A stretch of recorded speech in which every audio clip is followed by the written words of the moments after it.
Center stage, the performance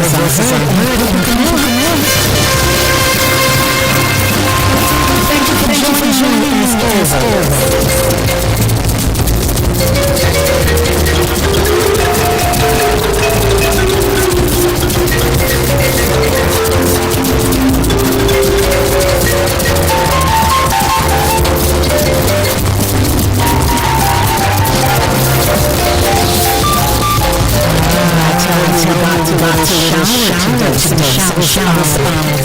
rain, and blessings. However, Kermit, Gumbit.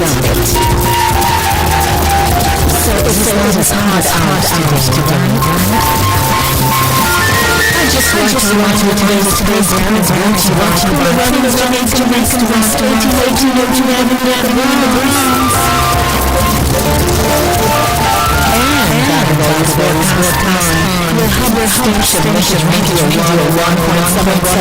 101.7 FM inside the online YouTube channel. Spice International Gospel Sign and Caribbean Rangers Network www.caribbeanrangers.com.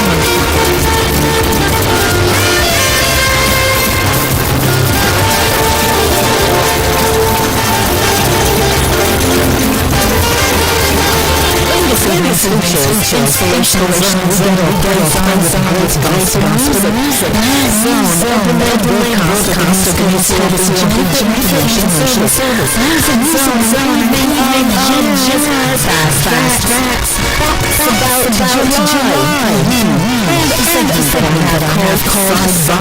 an interesting conversation session with Reverend Valentine author of The Power of the Secret.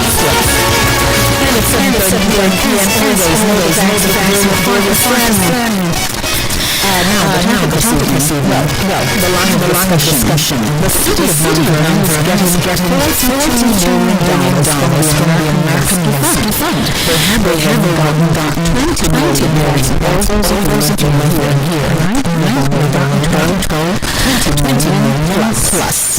And so this is the moment we love to hear from what you think the parties should be and how the city spends this money on understanding that the federal government has provided you with some basic guidelines. Don't forget my hashtags. Anti-Central Stage. Hashtag hosted Hashtag radio. Hashtag radio. Hashtag Jamaican. It isn't about to be Yes, welcome. And of course, I just want to know that it's good Thursday come here to stay on to a cold o'clock here on the Buzzing Station. 24/7 days a year. Get on the brains on Thursday evening. Inspirational zone. Just raise your hands with me and say, today, I'm going to push myself. So yes, means today. What time is it? 6 o'clock.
selection. That's what the show has to be.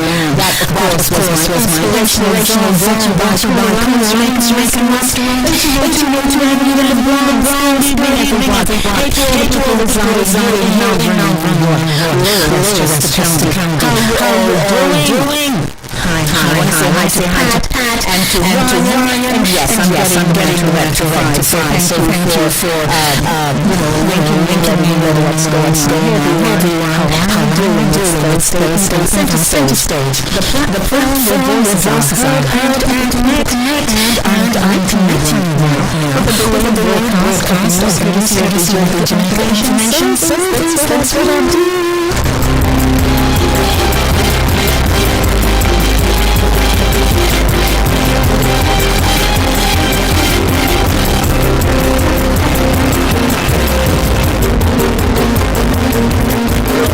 Theodore Henry, and this is your GIS News for Thursday, July 1, 2021. Prime Minister Andrew Holness has declared that no local government election will be held this year. He was responding yesterday to public speculation about whether the recrafting of measures under the Disaster Risk Management Act was strategically done to facilitate the holding of local polls. Nonsense! There will be no local government elections held this year. Let me make it absolutely clear to everyone. And certainly there will be no local government election held until I am satisfied that Jamaica is on the right trajectory for vaccination. In the meantime, the Prime Minister says the government is well aware that many Jamaicans have suffered as a result of the restrictions under the Disaster Risk Management Act, which were put in place to help the country manage the COVID-19 pandemic. He says that as more persons become vaccinated, the country should soon return to some semblance of normalcy. As soon as we get an opportunity to provide relief to those persons who have been without income, we will due care and caution allow for increased movement, increased gatherings, but we always appeal to every citizen. Follow the protocols that are established.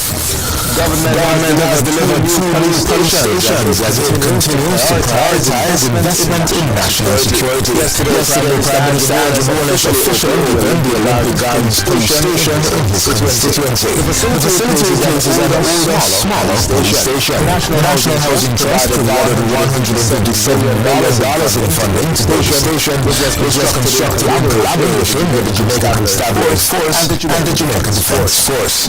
It includes a criminal investigations branch office, community safety office, a homework center or internet cafe for community members, traffic unit, and cell block. The new station also boasts a kitchen, dining, and bathroom facilities. The Prime Minister says it's yet another example of government's significant investment in the transformation of the police force. And right now we have over 200 police stations that are being improved. We have improved the mobility of the police force. We have improved the technology of the police force. We are increasing recruitment. We are changing the way in which the police interact and interface with the public. Over in St. Mary, Transport Minister Robert Montague handed over a newly constructed police station at the Ian Fleming International Airport to the Jamaica Constabulary Force. The 2,500 square foot station was built by the Airports Authority of Jamaica at a cost of $48 million. It is to serve the airport and neighboring communities.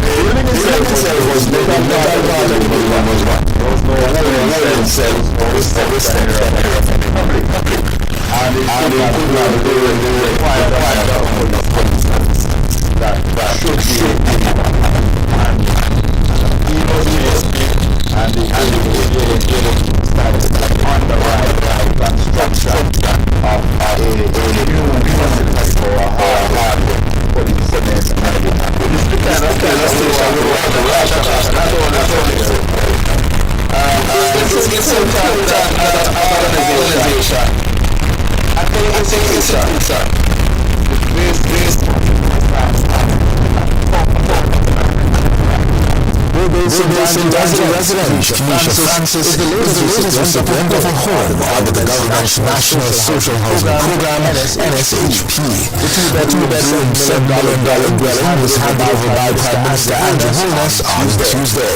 He used the ceremony to reiterate the government's commitment to providing safe, affordable housing to the island's neediest. I can't tell you that overnight we're going to transform all the dilapidated housing conditions like this to this. I couldn't promise you that. But what I can commit to is that I'm going to try my hardest to move from this to this. Up to June 18, 33 units have been completed under the National Social Housing Program at an average cost of $8 million. 10 houses are currently being constructed with all units to be completed by September.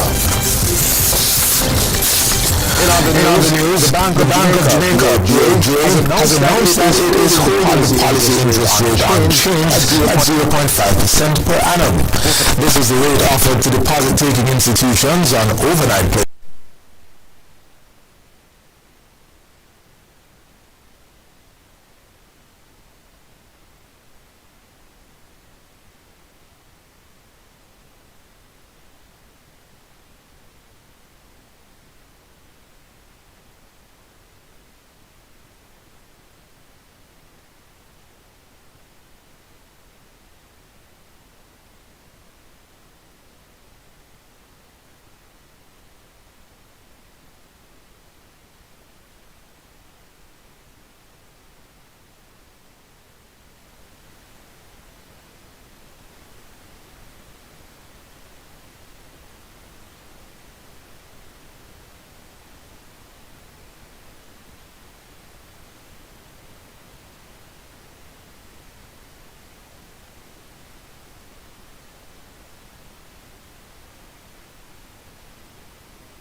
o'clock. Reverend Valentine Rodney will be calling me straight out of Jamaica, and we'll be talking in the segment Sidebar. He has a book, The Power of the Secret Place, and I tell you, I read it and it was just amazing. So I want to share his voice, his perception with you as to why he decided to write this book and all that good stuff. Can I play some music for you? I do believe I can.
So am I. So am I. Oh, Lord, good evening, good evening, good evening, everyone. How are you doing? I'm multitasking here just for you to ensure that you get a clear output on your end. Hello, everybody. Welcome back. 10 minutes now to 7 o'clock. Show is brought to you by Cooler Runnings Jamaican Restaurant, 1802 Naveed Avenue in the Bronx. Hungry? Come to Cooler Runnings Restaurant. Located at 1802 Nereid Avenue, corner of Wickham Avenue in the Bronx, we specialize in the best Jamaican and American cuisine, serving breakfast, lunch, and dinner. We are open 24 hours, 7 days a week. We offer free in-house delivery, minimum $20 purchase, and we also have Uber Eats. We do barbecue Thursdays, fish fry Fridays, and seafood Saturdays. For more information, give us a call for our address and menu, 718-324-7484. Once again, that's 718-324-7484. Cooler Runnings Restaurant, simply the best Jamaican food. That's what we say. Can I tell you, I'm sold off on the jumbo shrimp. That's all I seem to talk about, and that's not the only thing on the menu. Hello, everyone. 718-324-7484. That's the number to call them. Thursday. Hey, everyone. Those of you who I have not heard from in a long time, our telephone number is 914-600-4228, 914-600-4228. That's the number to call me here in the Linkage Radio studio, 914-600-4228. It is, what did we say? Thursday. Hey, did you know Fun in the Sun is coming up Saturday, August 7, 2021? Fun in the Sun is coming, and if you've never heard about Fun in the Sun, it is an annual event. It is the 9th staging this year of Fun in the Sun, and I am telling you, we are pulling all the stops. We're pulling out just about everything we can find just to be sure that you are in the know with what's going on. 6:52 p.m. Good evening, everyone. Fun in the Sun, Bronx, New York, 12th District Community Engagement Festival is back.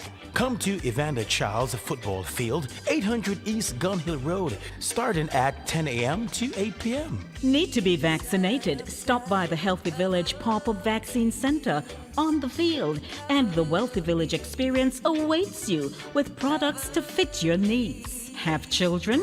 Travel to the Children's Village and experience live entertainment on the Yogi Bear truck, broadcast training, and other fun activities at 10 a.m. We have food and clothing distribution. It's free.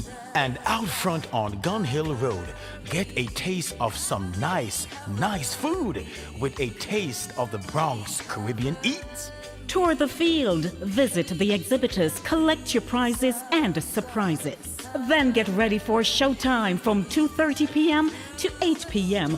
with Judith Gale, Carlene Davis, and Papa San. I said Papa San. Did you hear me? Papa San.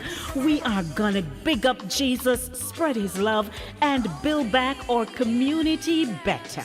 This event is sponsored by Good Neighbors Community Outreach Agency, New Testament Temple Church of God, Glory Music, New York City Council, Victoria Mutual Group, Chorus Eats, IHOP, Urban Hope, Jesus Summer, Grace Mart, City World Group, J and Money Services, DYCD, and Teddy Nissan. Call 914-275-3961 or 917-374-8580 or visit our website funinthesun.nyc. Don't forget, wear your mask and be safe.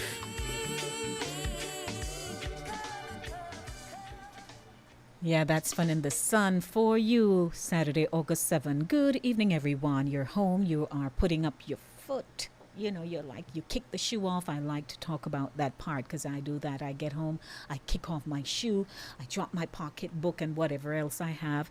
And I'm like, man, today is Thursday. I'm off tomorrow. Lord, what a good thing. And then I get Thursday. So that's Thursday, right? Then I have Friday, Saturday, Sunday, Monday, because Sunday is actually the 4th of July, but it will be recognized on Monday. Then I go back to work on Tuesday. I feel good. So, hello everybody. 5 minutes to 7 o'clock. How about giving you a bit of scoop concerning the month of July? I'm July born, right? I was born July 18. So, my birthday is going to be coming up shortly. Lying between June and August, July. You ever hear some people when they really want to send home a message? July. July is the seventh month of the Gregorian calendar. Oh my goodness. Alrighty. Okay, so as I'm here,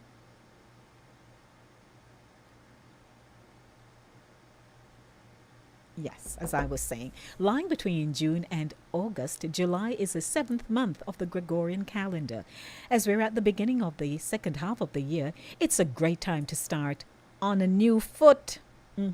It's also a great point to start working on any of those New Year's resolutions that you've put off attempting for the first half of the year.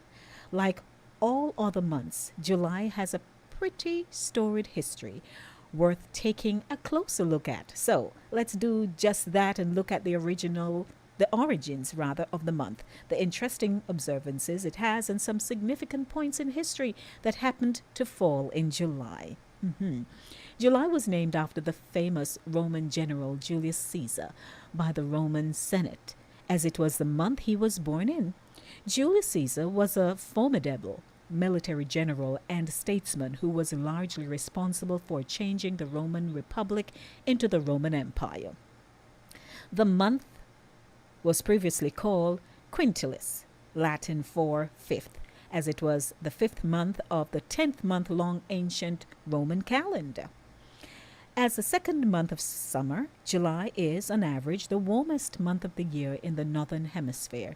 Its southern hemisphere equivalent is January. In the southern hemisphere, though July is, on average, the coldest month of the year, being the second month of winter.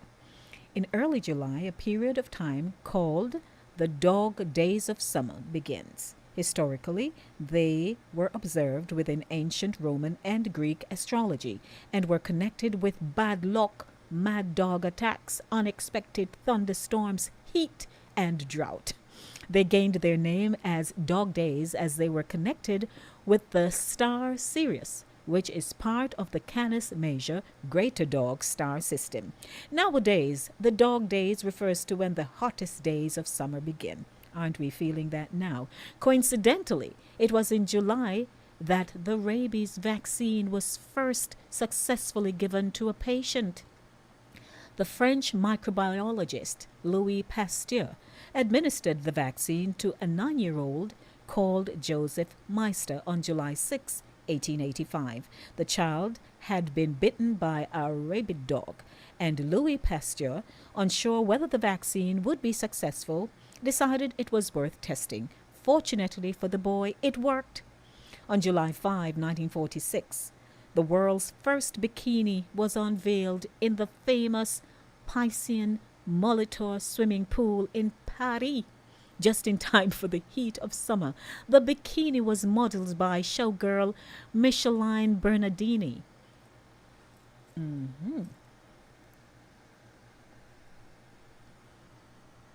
Alrighty, so I'm just gonna...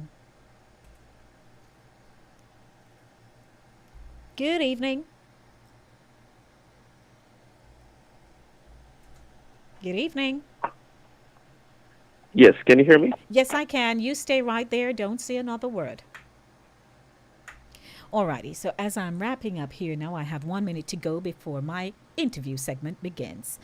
So, as I was talking about the bikini, just in time for the heat of the summer, the bikini was modeled by showgirl Micheline Bernardini. While two-piece forms of swimwear previously existed, none used as little a fabric as the bikini. And we all know that. Julius Caesar wasn't the only military genius born in July. Alexander the Great was another important historical figure who changed the shape of the world and was born somewhere around July 20, 356 BC. Other famous people born in July include Frida Kahlo, Franz Kafka, Marcel Proust, and Nelson Mandela, and yours truly, Lady D, because I'm famous. I'm with famous people. So I go to the phone line. I go to the phone line because I'm famous and I'm also speaking to a very famous gentleman. Good evening. Welcome to Inside the Zone with Lady D, Denise Gomez. Hello. Hello. Yes. Good evening, and how are you? Famous Lady D's here, and I'm fine. I was just reading about some famous people who were born in July, and I'm a July born, and so I just dropped mine in to close that segment. How are you, Reverend Valentine Rodney? I am doing great. It's wonderful. It's wonderful, and you are coming across so nice and clear, straight from Yard. I tell you. This could not have been a better time because, we've attempted to have this interview and we're like, what is going on here? It needs to happen. It must happen, and timing is important. Ladies and gentlemen, welcome to the segment Sidebar.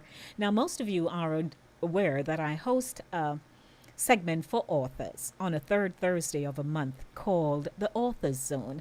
However, we missed that segment and I decided to have a sidebar conversation with Reverend Valentine Rodney this evening out of Jamaica. Please go ahead and say hello to my listening and viewing audience. Well, I just like to say, a pleasant good evening to all those who are listening, those who are viewing.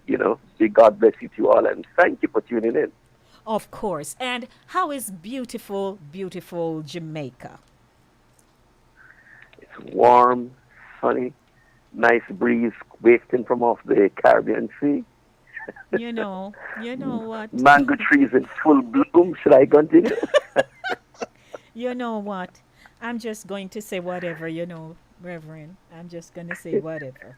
The Caribbean Sea alone just hurt my head a while ago.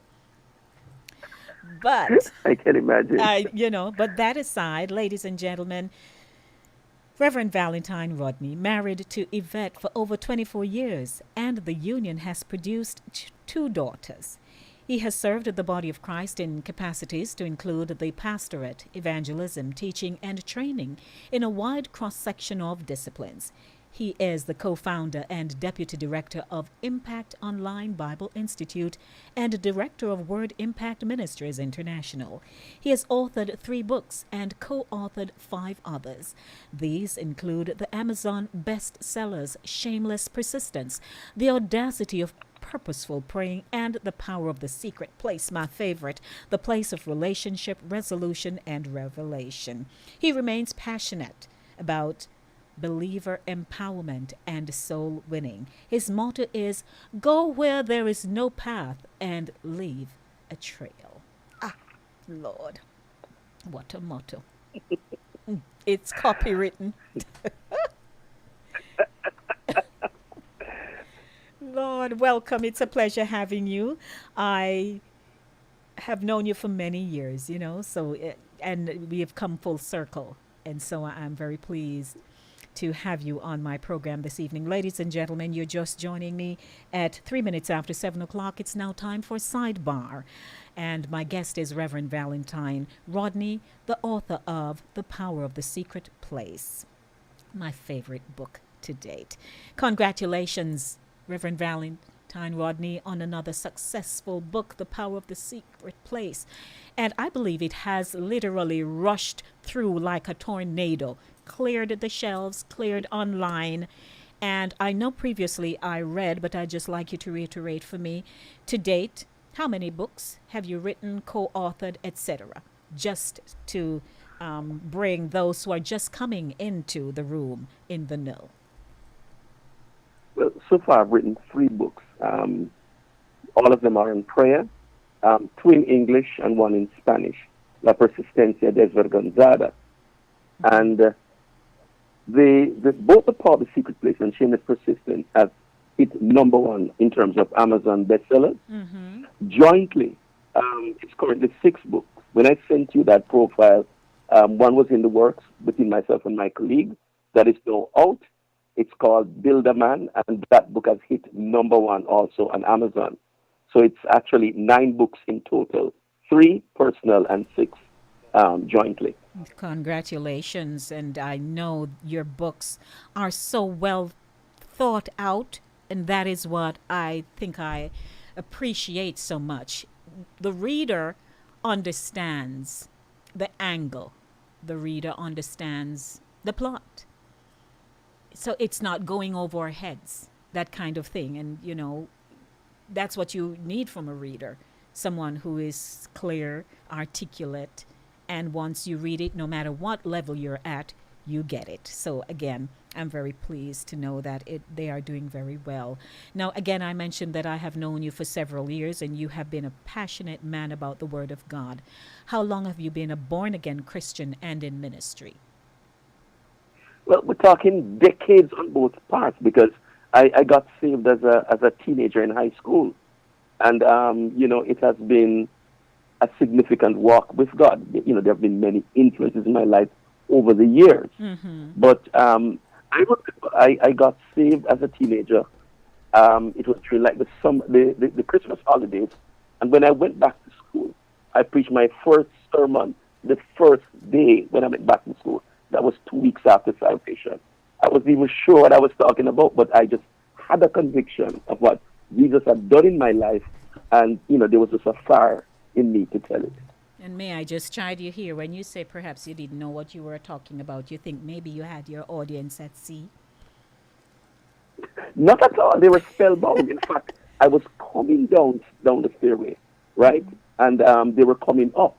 Mm-hmm. And somebody asked a question and I said, no, I'm a Christian now. So everybody stopped because I was a member of the cadet corps, one of the, the major officers there. So when they heard I was now converted, it stopped everybody in their tracks. Mm-hmm. And I just began talking. The only scripture I can recall, was the Spirit of God doesn't always strive with man. Mm. Up to now, I don't know what I said, but I said enough to give an altar call, and many persons responded to that. Then afterwards, within a space of 6 months, approximately 70 to 80% of the cadet unit were converted to Christians. Hallelujah. That's when you say a loud hallelujah. Man, awesome. Amen. I didn't even know that. But again, you have come such a long way and you've impacted the lives of so many people. And I sent my post out and someone was asking, is he still so-and-so and so? So you know what? Let me go to the source because they do remember you, even if they are not seeing you as often as they used to, but they know your name and you have found your niche, you have a place. So again, blessings to you. Let's continue our conversation. Ladies and gentlemen, welcome to my segment Sidebar with author Reverend Valentine A. Rodney, author of The Power of the Secret Place, The Place of Relationship, Resolution, and Revelation. The place of relationship, resolution, and revelation? Tell us about that. But one of the things I, began to recognize after the first book on prayer, because the first book was basically talking about the motivation to pray. Mm. Because one of the things I recognized was that you could have 1 million seminars. If persons don't feel pushed or moved intrinsically within to pray, then no prayer gets done. Mm-hmm. So the first book dealt with motivation. But then afterwards, the second book now is dealing with that whole matter of intimacy, that whole thing of building, establishing, maintaining an intimate relationship with God. Mm-hmm. Because what I began to understand from the scriptures was how God desires us to be with Him, that whole relational time. Mm-hmm. And many times we just come on the basis of making a request. Mm-hmm. We just have something to say, we say it, get it done, out of the way, and that's it. Mm-hmm. But then I began to realize as I searched the scriptures and began to build in terms of my own prayer life, that God really wants us to spend quality time with Him. Yes. He wants us to know Him even as He knows us. Mm-hmm. So that is one of the great things I find with God. Notice in the Garden of Eden that God would come down to commune with man.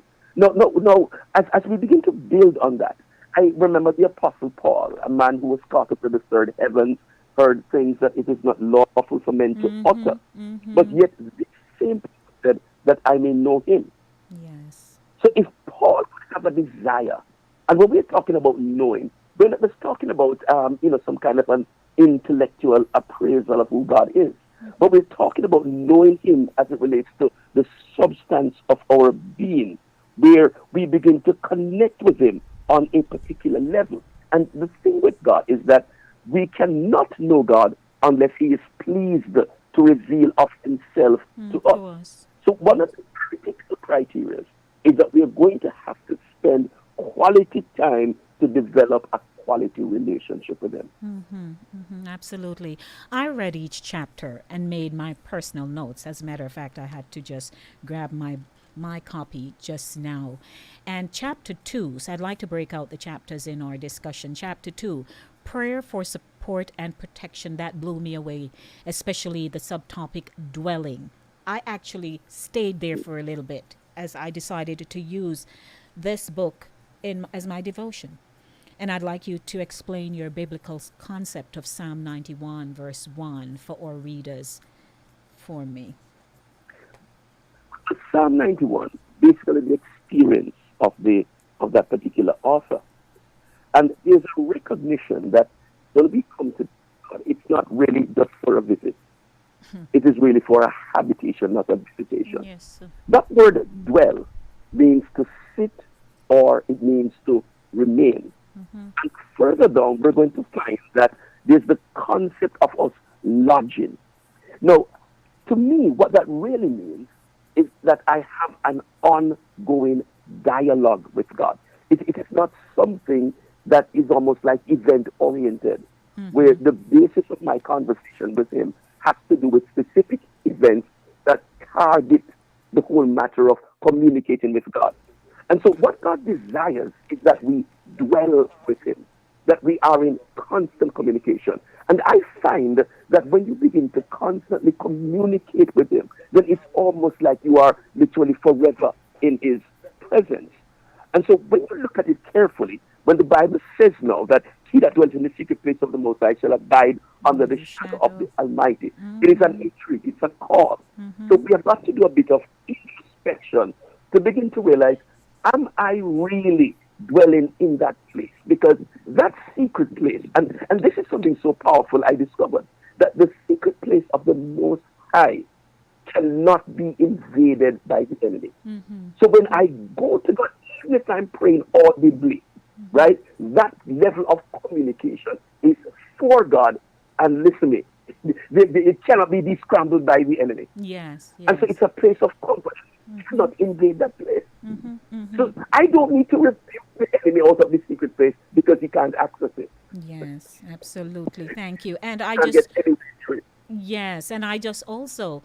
just like to also say that if there is an earthquake or something earth-shattering and we have to find shelter, we want to be sure that where we're seeking that shelter, there's adequate covering for us, so no harm will come to us, right? So can you imagine if we are really dwelling? When I read about, when I went through the book and I felt like I understood it now, I have to come and literally nestle myself, be enveloped pretty much in that space. And you and I spoke about, bits and pieces of it in a conversation we had. And I did, in fact, get it. At 14 minutes after 7 o'clock, welcome, everyone. Those of you who would like to log on to Inside the Zone with Lady D on my YouTube channel, you may do so. We're also live on 98.9, that's Spice International Gospel Network, CaribbeanVibesRadio.com, and this is your budding and buzzing station, Linkage Radio 101.7, 104.5 FM. I now invite you to do a read right here for us, Reverend Rodney. All right. No problem, Lady D. I'm going to look at page 124. In fact, this particular chapter, the Lord said, write this one specifically for women, right? Because they're going to be able to connect with this one. So often, too many things are bottled up inside without an outlet. The pain intensifies, and we keep reliving our trauma. These are the moments when our lives come to a virtual halt and the turnaround seems unattainable. Never let the pressures and your fears paralyze you into silence. What pushed Hannah to cry was now going to force her to pray. Weep if you must, but persevere because there is no other option. You cannot give up because there is still hope that your dreams will eventually materialize. Your seed of tears will eventually produce a harvest of benefits. This is not the time for surrender. There is too much at stake. In this painful season of your life, giving up is not an option. I tell you. And that is so true because we become so bombarded with the things that have happened to us that, we're not seeing the end result, the end goal, that this situation should not really control you. It's a stepping stone. No. It's a stepping stone. This is just another hurdle in life. And I'm so thankful that you thought of women because you do know that the experiences are many. And Definitely. the hurt and Most pain, definitely. right, that many women have gone through. So thank you so much for sharing that. I just want to get so much out of this conversation, which would have taken us, a whole good hour or more. And so we're working with a half an hour. So I'd just like us to continue. But before I do that, would you like to elaborate on what you just read? Okay, one of the things that we have to recognize with Hannah, and sometimes most persons see Hannah as the victim and everybody else, more or less as the agitators. But when you look at what Hannah was experiencing, she also, was victimizing others. Because Penina was brought into the household because Hannah couldn't get pregnant. Yes. Penina now had children, but then Hannah made the house a miserable place. She was always crying. She was making other people uncomfortable. So sometimes because of our own pain, our own individual experiences, then it tends to affect other persons negatively. And sometimes the reaction that we're getting is simply because of how we are representing ourselves.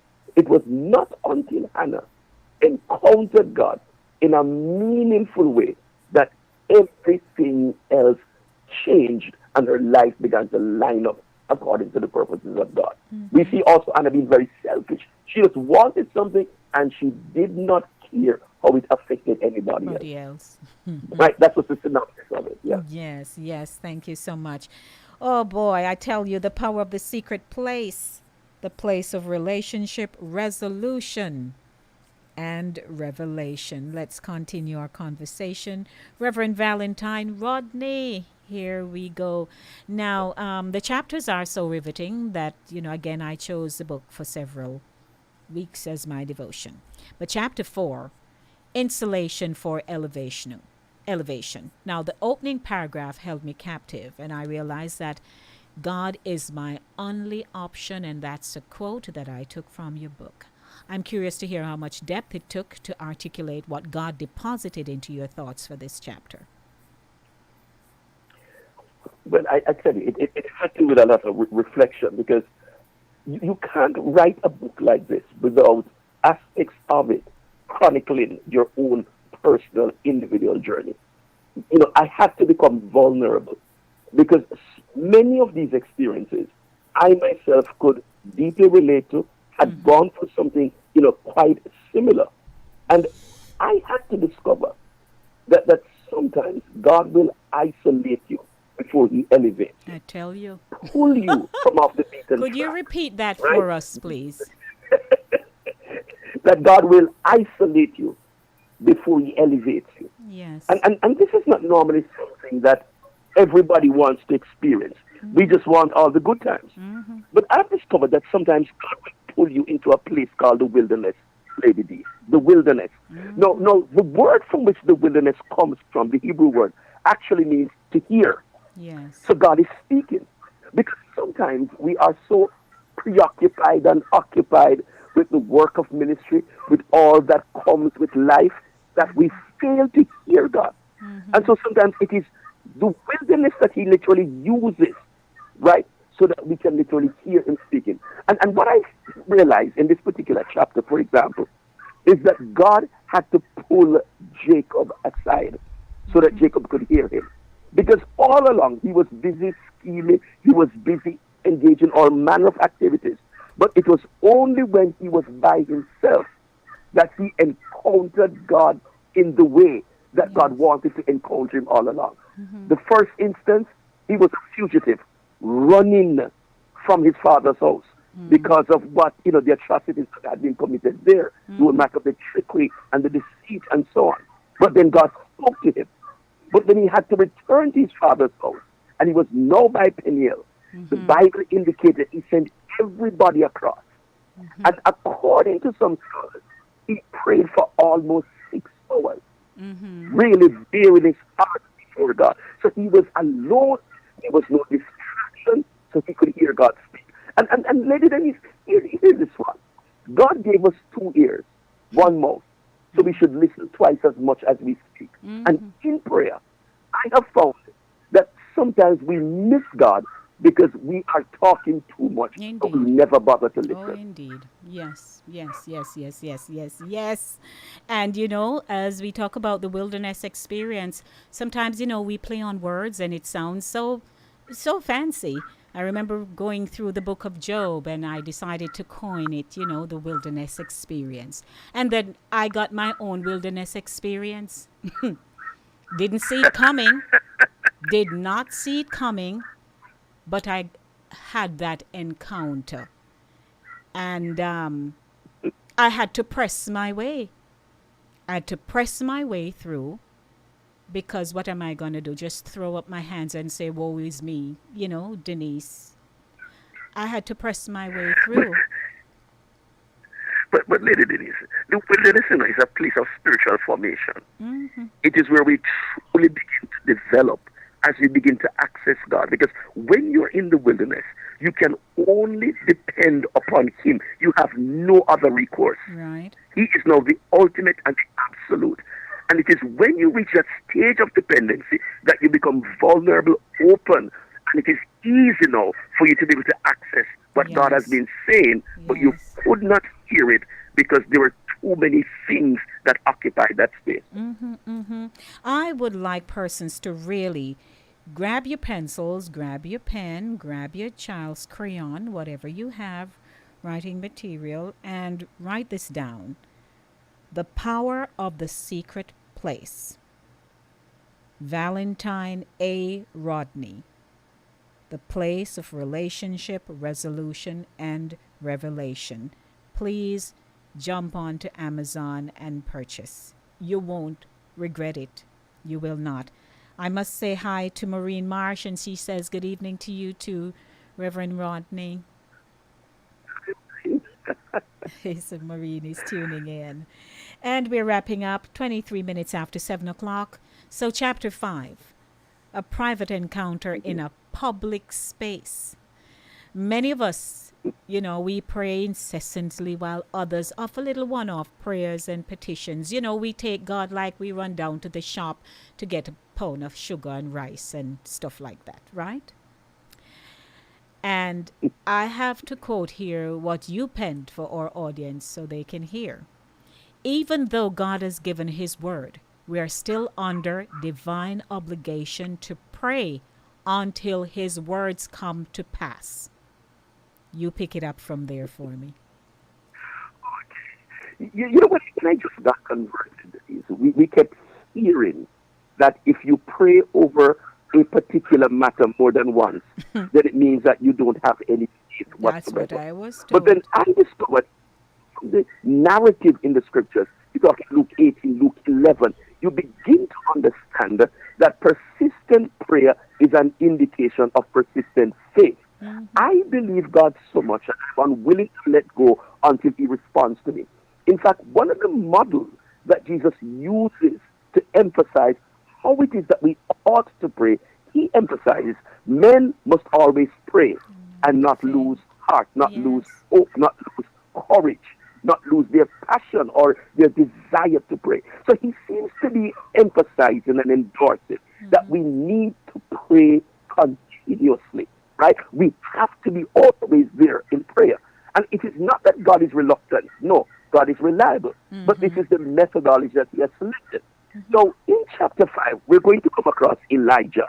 He is in a public space, but he's having a private moment. So you can get to that level in God where it doesn't matter who you're surrounded by, what is going on at the moment.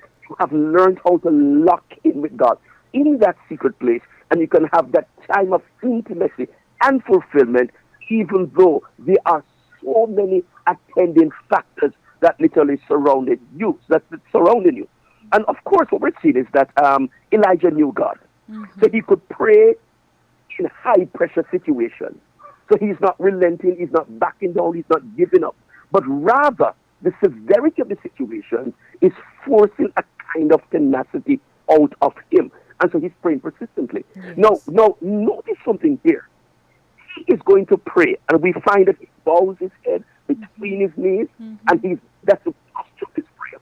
And he sends the servant out to go look, observe the skies, and tell him what he sees, report back to him. Now, he was praying persistently, but he believed that there was going to be a response. So he's praying, but he's looking for the manifestation of that which he is praying about. So the external threats didn't stop. 7 times he sent the servant. And the last occasion, the servant said, I see a cloud the size of a man's hand. And he says, okay, it's now time to move. There's that sound of abundance of rain. And I want to encourage the listeners right now that sometimes we stop too quickly, right? We give up when we should have been going on. Giving up is no longer an option. We have to pursue God until we get a response. Because hear me, prayer is never complete until God responds to what it is that we have been praying about. And never be too embarrassed to ask repeatedly from God, because God encourages this kind of prayer. And sometimes, while we're praying repeatedly, it is doing something to us to make us more receptive and accommodative of what God is doing. So we should never be afraid to communicate with God irrespective of the external existing circumstances that might want to prevail upon us. I tell you. Well, I hope we're all listening this evening, because we pray one-off prayers. We want something, we pray, and he might just give it to us, and then, we get it and we keep moving. But there are other things that we need. We need that relationship with him. How many times are we really praying for the relationship, for that connectivity with him? Not a lot. Not a lot of times. We are just praying because, we're supposed to. But how do we get to that next level? How do we get to the next level where we are actually hearing from him? He's downpouring in us, that kind of thing. And when you get there, you're like, oh my God, this is really what a true relationship, an encounter with him really means and looks and feels like. My goodness. Awesome. Reverend Valentine A. Rodney, how can they get your book? Okay, if they're in Jamaica or, certain sections of the Caribbean, they can contact me directly either through, Facebook. Yes. Or WhatsApp to be 76-390-2303. Just WhatsApp me a message, and, we could talk about how to get it to you. If you're in the United States, Canada, England, then you could just go onto Amazon.com, right? And you could either type my name in or type the title of the book in, The Power of the Secret Place, and you could make your purchase from Amazon. It's available in electronic format and also in the paperback version. Awesome. And again, congratulations. I enjoyed it. Even yesterday, I was going over a section right here, And I'm like, I still need to go through this book and to, go through the chapters as quoted in support for your reference, etc., etc. I'm so thankful that you spent the time to call me straight from yard to discuss about the power of the secret place. The power of the secret place. And I'm sure our audience, they get it. They get it. They get it. And so have I. So thank you so much. Blessings with your Caribbean sea breeze going on down there. Did I mention the birds in the tree? I know. Lord. Blessings, Reverend Rodney. Thank you so much for joining us here inside the zone with Lady D. Denise Gomez. As we say, walk good. Come on, take care now. Okay, bye-bye. Alrighty, that was a great discussion. I enjoy always. He's a brilliant man, and I've always enjoyed talking to him. When I was learning Spanish, I would pop out a few little words. Now I perhaps couldn't even have an intelligent conversation. I need to get back to my Spanish, because I really love the language. And I had started it. Even went to language training center and was doing quite fine, in New Kingston there. And then I go move on to something and didn't go back to it. Man. But, they offer these little things online. So I've been paying attention. And online. So coming up in a few minutes, of course, will be Know the Facts with Delia Farquharson, 7:31 p.m. Thank you for tuning in with me here inside the zone with Lady D. Denise Gomez on a Thursday evening. The show is brought to you by... Come to Cooler Runnings Restaurant, located at 1802 Nerid Avenue, corner of Wickham Avenue in the Bronx. We specialize in the best Jamaican and American cuisine, serving breakfast, lunch, and dinner. We are open 24 hours, 7 days a week. We offer free in-house delivery, minimum $20 purchase, and we also have Uber Eats. We do barbecue Thursdays, fish fry Fridays, and seafood Saturdays. For more information, give us a call for our address and menu, 718-324-7484. Once again, that's 718-324-7484. Cooler Runnings Restaurant, simply the best Jamaican food. Yes. Please stop by, walk into the store and say, "Hey, Lady D, send me." And you place your order. 718-324-7484. Give them a call. This is Linkage Radio, your budding and buzzing station, 24/7, 365 days for the year. Want to say hi to Touch FM Radio 90.1, Sign FM, and Cooler Runnings, and CaribbeanVibesRadio.com, and everyone listening to the show this evening. It's a pleasure having you. 7:32 p.m. Did I tell you that it is my, what did I tell you it was? Yeah, my Jazz Thursday. That's what I say.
It is my Reggae Jazz Thursday. Good evening to you. Welcome. Good evening, Lady B. How are you? Yes. Happy July. Happy July 1. It's my birth month, so I'm, one of those important people. Of course you are. Of course you are, madam. Yes. How are you? I'm doing well, doing well. Good. No complaints. Nice to hear you. Ladies and gentlemen, you know what time it is. It's time for Know the Facts with Delia Farquharson. The city of Mount Vernon is getting $42 million. Rescue Fund, from the Rescue Fund. They have already gotten 20 million plus. This evening, we would love to hear from the community on what you all think the priorities should be on how the city spends this money, understanding that the federal government has provided us with some basic guidelines. So, again, thank you for joining me always to bring such important information to our Yes, Lady B. audience, Madam Farquharson. It's very important, Lady B. And let me just take the opportunity to say thank you to all who participated in the recent election. We had the counting of the absentee ballots today, and the news is that I will not be serving as a city councilwoman in 2022. I'll be finishing up my term this year on December 31st. But it's really been a thrill to serve as city councilwoman, and I am congratulating the new council that will be coming in. All right. So we have already received the 20 million plus, like you said. Yes. And the federal government has provided some guidelines, right, as to what the funds can be used as. So let me just quickly talk about that, Lady B, or did you want to? No, go right ahead. Yes. So it gave us four wide categories, right? It says revenue replacement. So, for example, during COVID, we lost revenue in a lot of areas, right? So revenue that we lost due to the public health emergency of COVID-19. So whether it's sales tax or other kinds of revenue that the city might have gotten in permits and fees, the federal government is saying that we can use this money to kind of offset that, right? Oh, okay. In addition, it says we can use the money for small businesses because, a lot of businesses had to close down. People were out of work, just hardships all around, right? And so the economy was seriously affected in our city. And so we can use the money for that as well, to offset, to figure out how do we help these businesses, these restaurants, these other businesses that were so impacted. How do we get some money back into them so that these businesses can survive and our city does not become an economic desert? So then it says we can also pay premium pay for essential workers. So or fire department or police department or DPW. But I really do believe that there are other people who should be defined as essential workers, right? Because when you think about it, Lady D, during COVID, we couldn't go to the store if folks didn't choose to risk their lives, and some of them did, to go and work in these stores and work in these services industries where we needed service, the general population needed service. And then the fourth area, Lady D, that it says we can invest in water, sewer, and broadband infrastructure. That's another thing that was another disparity that was uncovered and revealed during COVID. Because what we know is that there were so many children who didn't have what they needed to access education. So many people who were cut off. And so one of the things that my friend Jeff Monroe and I have been stressing for several years is that we should have a municipal broadband where every resident in our city is wired with internet services, so that you don't have to pay for internet service, all this expensive, that we have a wired service that everybody can access for a reasonable fee. And for those who cannot pay for it, that it's available with a waiver or with some kind of grant, right? Because that's an important thing that we should all be connected. So those are the 4 areas, the 4 broad areas. But what I'd like for people to share with us is the specifics of how do they think and to weigh in, because the mayor and I think some of the city council members came up with a plan, right, an appropriations plan. But we want to make sure that we're not double dipping, we're not, because, for example, some of our essential workers were paid through FEMA funds. We don't want to pay them twice, right, if there are other areas that can take some attention. I see. So now you would like the public to weigh in on this Absolutely. matter. Absolutely. Because one of the things that, Lady B, that we know is happening right now that is so significant is homelessness, right? And my committee, I chair HR committee, I have a community meeting, a community committee meeting planned for July 8th at the corner of 3rd Street and South Fulton for July 8th, because we have to talk about homelessness. How does the public feel we should be spending money and addressing this issue of homelessness? It's a serious matter. And do you have homeless people like walking the streets?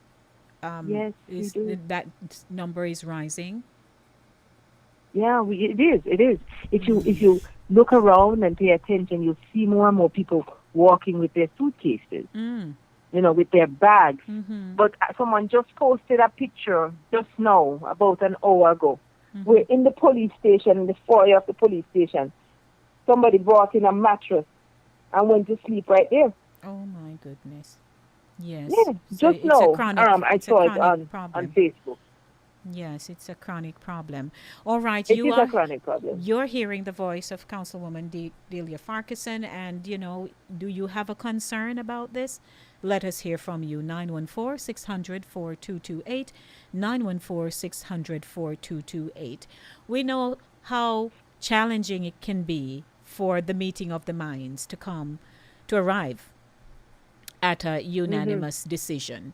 And oftentimes, discussions, deliberations, they unravel, and everybody walks away dissatisfied many times. And, everybody really come together, I believe, with a purpose to say, yes, the city needs help. I often refer to Mount Vernon as a city where you say the name, even with pride, and someone looks at you blank. Because no matter what you're trying, it's almost like you're trying to find the city. Where is this place? I've heard the name, but it hasn't impacted me enough. That's how I see Mount Vernon. That's the best way. It's like you have a middle child and you're trying to find the child. You have 6 and you're trying to find the middle one. Right. And Lady D, and you're right about that, is that even though we have such great potential, we have such great opportunity, and we are distinguished in so many areas, right? And we are on the map for so many people, so many famous people. We are also on the map and distinguished in other areas that don't cause people so much pride, right? And one of the things that is most concerning is that we are primarily a black and brown city, and we are the only black and brown city for hundreds of miles around that's led by primarily black and brown people who govern black and brown people. Yes. There are not many cities like Mount Vernon in the Northeast or in the country. And so when you see that, then you understand that we have great opportunity. But it's been squandered, and it's been squandered for years. The corruption is rife. People have just taken advantage, and those things are coming home to roost. The negligence that has happened, the disregard that has happened, has broken down, and we are seeing a lot of that just unravel at this time. 914-600-4228. Residents of Mount Vernon, you are listening. Do you have a say in this matter? Councilwoman, I'd like to find out from you, whenever there is a public meeting, Mm-hmm. how many residents actually come out to hear and to voice their concerns? That's one of the good things I would say, Lady D, from COVID, is because we had to go now to the virtual world. Mm-hmm. And because we had to go to the virtual world, we saw the participation of the community increase significantly. Mm-hmm. And when we went virtual on Zoom, and then we had to stream on Facebook, more people became involved. So unless there's a particular issue going on, when there's a particular issue, a particular controversial issue, then the chambers are full. Mm-hmm. But they will come, speak about their particular issue, and then pack up and leave.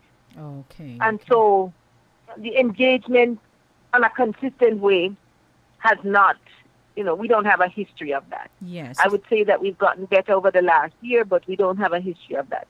So a lot of people only come about their particular issue when it's affecting them. Mm-hmm. And that's not how government works best. Not Government at all. works best when there's consistent engagement. Yes. Let's take a call. Good evening. Welcome to Know the Facts. How are you?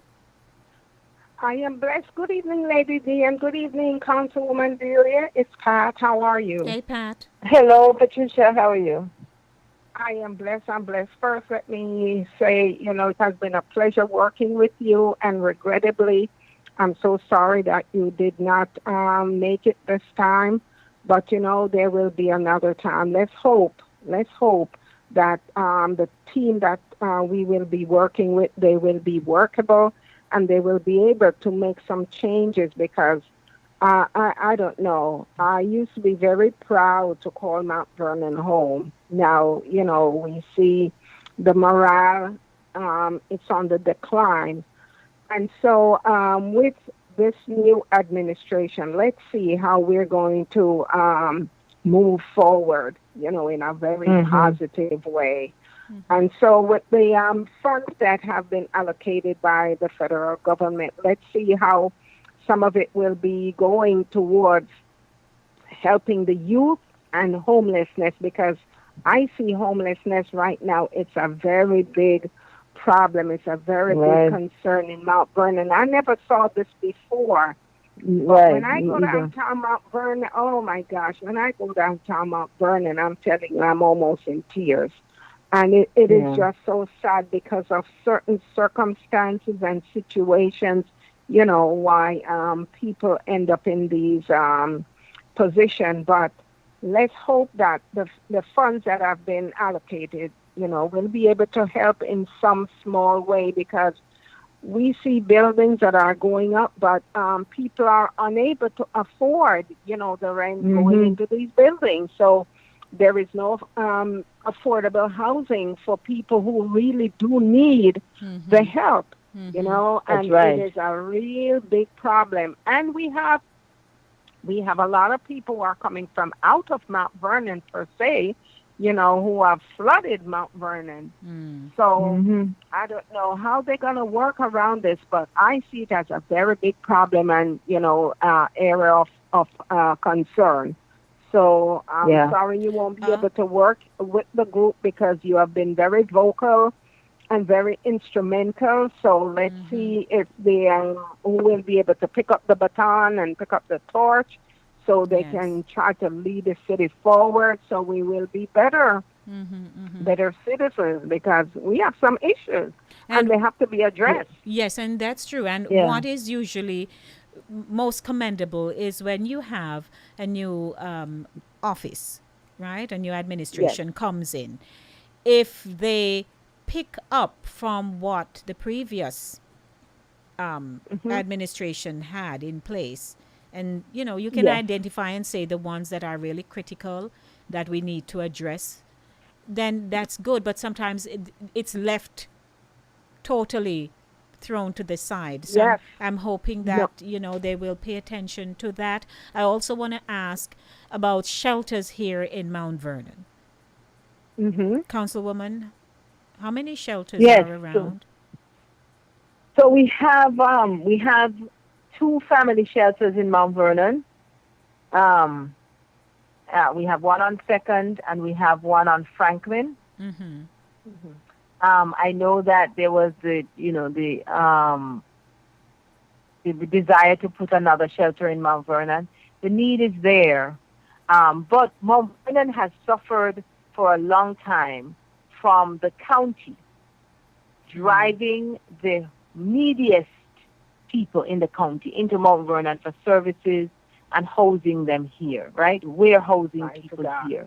Mm-hmm. And what has caused is that the money that we have for our municipality, whether it's police or BPW or whatever, goes to catering for these neediest, because when they send these needy people here, they're not sending any extra money. Right. When they put people in our shelters here, those children, because of the experiences that they've had, may need more help with schooling. Yes. Right? Mount Vernon School District has about 1,000 homeless children. Mm-hmm. Just think about that. And it's only half of the dumping ground. So Mount Vernon yes, it has. The dumping ground. Yes, and it continues to be, because they're warehousing people here as the gentrification spreads. So and that's happening from New York City as well. Many landlords took the extended payments for rent for 1 year and took people. Now, those people, if the year is expired and they don't have a job or they can't afford, what happens to them? They're going to be walking the streets. They're going to be homeless here. We have increased crime. We don't have any resources, like Patricia said, for the young people. Where do they go? Where's the community center? What do they do? Nothing. And so Mount Vernon has a significant need that needs to be addressed. And yes. I mean, I was standing on 4th Avenue like a week ago or so. And what happened was that this person standing next to me said, "Who's firing shots at this time?" And not a block and a half from where I was standing, somebody got shot at 2 o'clock in the afternoon. And, and that is frightening. Yes. I've never been asked, "What did you see?" And the police officer actually came up to me and said, "Did you see anything?" And I'm like, "No," because, so when you think about that, we had 2 shootings in 1 day and 2 stabbings. So when you think about crime as an issue. I remember back in the days at Mount Vernon High School when they had these programs, the young people, before they graduated from high school, they were able to go into these programs to be an electrician, a plumber, the vocational. Right. They had the vocational program, because 2 of my sisters have been recipients. Marcia is an RN, and my other sister, when she left in dental, and she's still working in dental. But we see there's an influx of young people, and there are no programs. There is no activity for these kids. We used to have a movie theater, and the movie theater is not there. So what we leave the kids to do? They're basically out there. The Y that used to be on 2nd Avenue is no longer there. But they sold that, right? They sold that building. Yes. And so what are we doing for our young people? All the other communities that I know are really, they have programs to facilitate the young people that will keep them, very active. But our kids, there is no outlet, nowhere for them to go. And as we can see, a lot of the crimes have been committed by some of these young people who live in these... And it's young people against young people. Yes. And these are young people who live in the buildings, and they have beef with one another. They come out shooting, taking pot shots after people. And, I mean, it's just crazy. Oh, maybe you will still be able to work on a project or a program where your information, your input will be very vital, very instrumental. Because I know, as a certified social worker, you have some ties. You can work with whom we have some of this. It cannot just go like that. Otherwise, the young people, they will just sit there and become victims to the police, because the devil and to each other, Patricia. Yeah, and to each other, because they're shooting each other, right? A few months ago, we had the 17-year-old killed at 10 o'clock in the morning. I mean, the guns are on the streets. The children do not feel safe. They talk about it all the time. Safety is a big issue. They have the band, the drum corps practicing in Hartley Park, and the parents were afraid for the children to practice in Hartley Park. Yes. Right? Yes. Because so we are not feeling safe in our community, and if we are not feeling safe, this is an important issue. We cannot live in a community where we don't feel safe, because if we don't feel safe, it's going to affect our brains. It's going to affect how we function and how we respond to each other. So we cannot live in a community where we are afraid. Absolutely. Well, ladies, I have it's taken 4 up a minutes lot of to... your time, and I really appreciate you. That's And all once right, again, Pat. we thank you from the bottom of my heart. I voted for you. My daughter voted for you, and quite a few people Thank you so voted much. for I you. appreciate that. Yes, so we don't know what happened, but we will see. It's okay. You know, it is God's will. Yes, we will still work together. So let's see what the future is going to hold, okay? Yes, ma'am. Yes, ma'am. Thank you so much. Have a good evening, Thank ladies, you, and Pat. be safe. Okay. Bye-bye. You too. You Lady? too. Yes, all right, Pat. Okay, Thank all you. right, thank you. So, Councilwoman, bye-bye. again, you have been with me before you became Councilwoman. You're still with me here, and Yes, ma'am. I so appreciate you, and I could perhaps ask you what next, but then that's for another time. Yeah. Well, Lady D, listen. The position of city council in Mount Vernon is a part-time position. I'm a full-time social worker. I have my own practice, and that has not stopped. So that's what I'll continue to do. I will reimagine my work in the community. One of the things that's really important is for us to develop a community land trust, and to do other things to protect the assets of this community.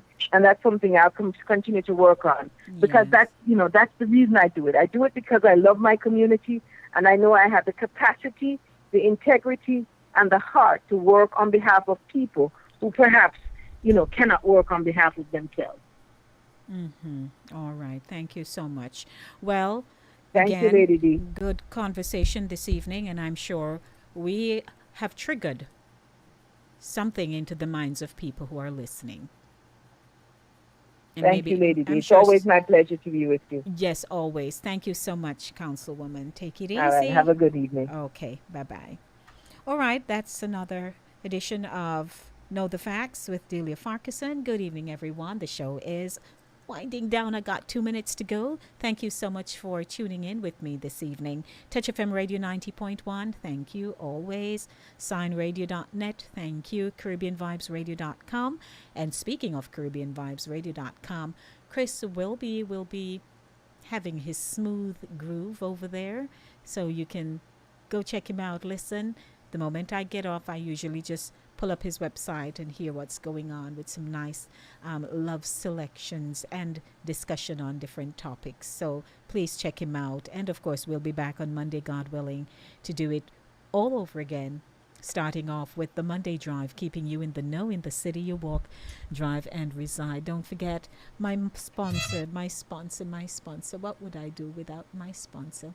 Thanks to Cooler Runnings Jamaican Restaurant, 1802 Narita Avenue in the Bronx. When you are hungry, come to Cooler Runnings Restaurant. Located at 1802 Narita Avenue, corner of Wickham Avenue in the Bronx, we specialize in the best Jamaican and American cuisine, serving breakfast, lunch, and dinner. We are open 24 hours, 7 days a week.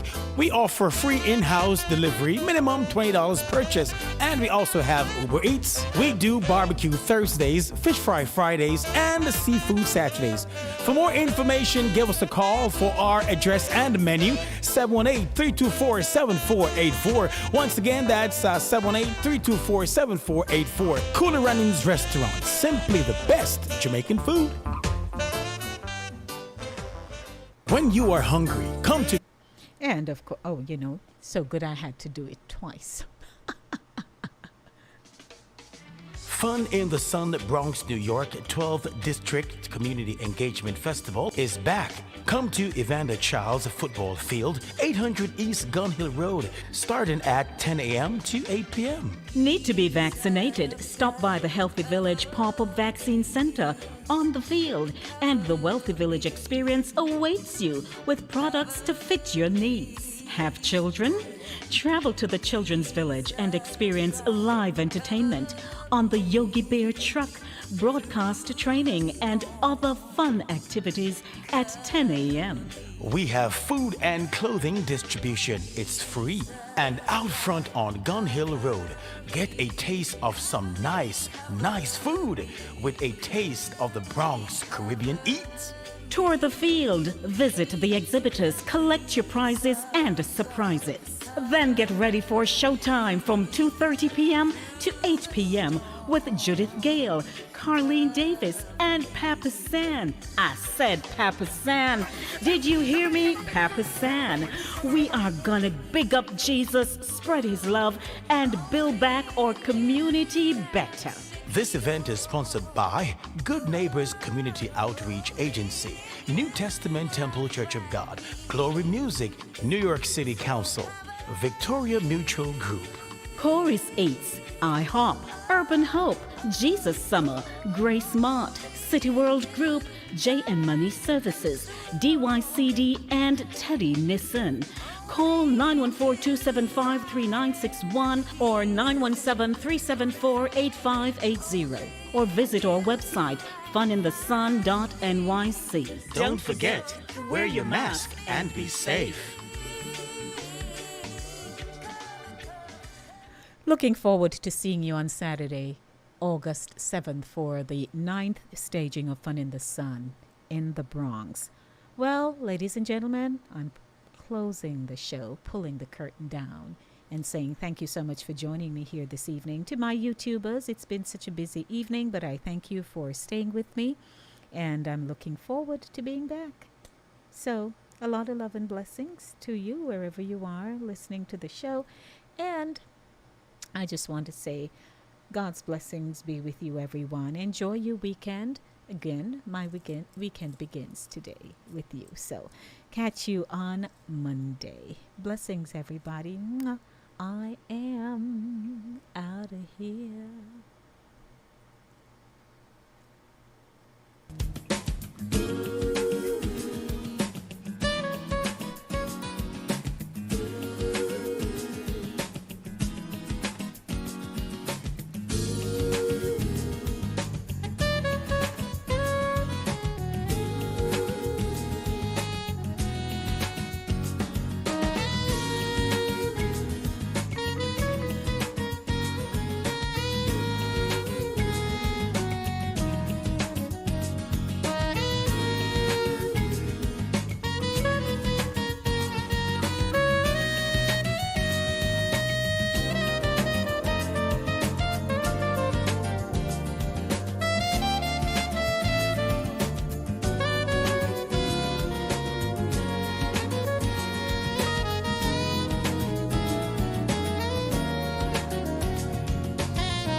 You're locked on to the number one radio station. Number